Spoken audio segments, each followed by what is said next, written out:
to ask you a personal question. Can I ask you about your own identity? Sure. Like where you come from? Because you kind of debunk a lot of the tropes about Iran. Well, I'll let you introduce your own background. I don't want to speak. Sure, yeah.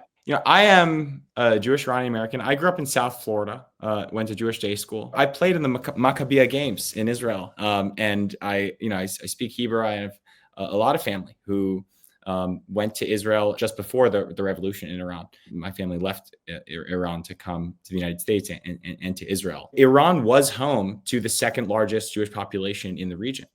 There is a rich Jewish tradition in Iran. There are holy sites in Iran. In Hamadan, Esther and Mordecai's graves are in Iran. And I would hope that Israel doesn't bomb them one day. That kind of relationship with the country, regardless of the government, regardless of the crimes of the government, which at NIAC we actually report on and brief members of Congress on as much as we can and try and give voice to ordinary Iranian people who know that very well. I want to be able to visit Iran. I'd like to envision a future where there can be a flight from Tel Aviv to Tehran, from Tehran to Los Angeles. Like that is a future which a lot of people want, which most constituents want. They don't want a war with Iran. And there are interests in DC who I think their brain breaks when they meet a person like me who can have full-scale compassion for your Iranian and your Israeli and your Palestinian. You don't have to feed into this narrative that we need to go to war with these people and need to give Netanyahu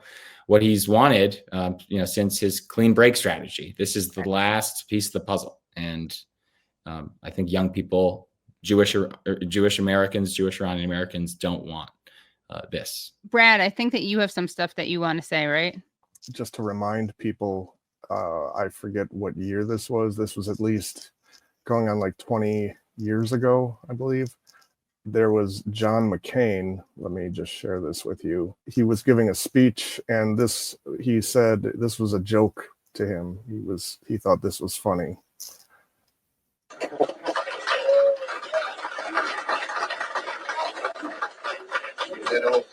That old Beach Boys song, Bomb Iran. Bomb, bomb, bomb. It really seems like this has been a long-standing desire of the neocon, war-hungry war hawks in the West for a very, very long time. They view what's going on right now with Gaza and with the Trump administration being in the office, in power. I kind of get the sense like they feel like this is the brass ring for them, and they're just going, anything and everything that they've wanted to do, whether it's, cutting the federal government like crazy to flirting with World War III here, like they're just going for it. I think that's a really great point. And I wanted to follow up on that or piggyback on that. We actually just got a very good text from someone, but I can actually, I'll show it. Hold on one second. Yeah. And Etan, what do you think about Brad's point?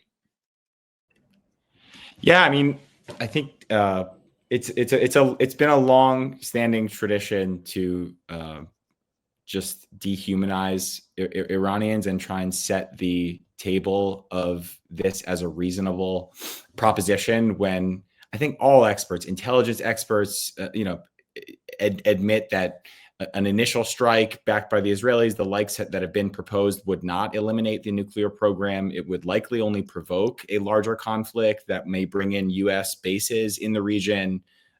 Really, there's just no upside to this. And the deal that we had previously was working. It did contain the nuclear program. It did offer a shred of hope for Iranians to be connected to the rest of the world. And that doesn't mean that this is an endorsement of the Iranian government's actions. No, but correct me if I'm wrong. But correct me if I'm wrong.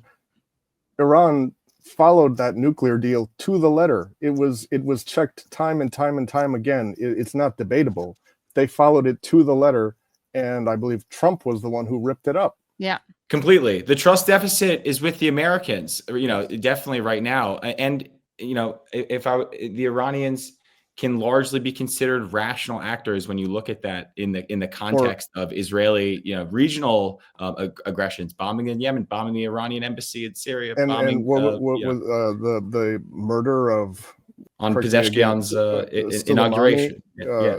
Oh, Soleimani, yeah, Qasim. General Qasim Very handsome. Soleimani. Very I mean, handsome I man, mean, I would point out. there's quite a list of instances where, again, as you said, Etan, this is not speaking to whether or not you do or do not endorse all facets of the Iranian government, but there's just so many instances where I can't imagine how you would disagree that Iran shows they are the adults in the room. Yeah, They're so the much ones more restraint they're than showing the Israel. restraint. And dissidents within Iran do not want foreign intervention. They've been very clear. They've put out public statements. Iranians who have protested against the regime, who have served time in Evin prison, do not want foreign intervention. They, I think the best we can do in the diaspora outside the United States is get out of the way, relieve sanctions, prevent bombs from being dropped on their heads, and allow people to have a more productive day tomorrow. And these fantasies of US-backed regime change to rehash the 1953 coup and install, a figure of our own making, they're ridiculous. And they actually play into the hardline narratives within Iran that say everything is an American-backed or Israeli spy-backed plot. So, Absolutely, I mean, absolutely. the lack of self-awareness from on some of this is really shocking. I couldn't agree more. I mean, I sincerely hope that we live in our lifetime to see the day where this whole, for the past decades and decades, at least in my lifetime, in this country, at least, that whole, it's almost like I don't want to say religion, but it just this perspective or the approach that, like you just put it,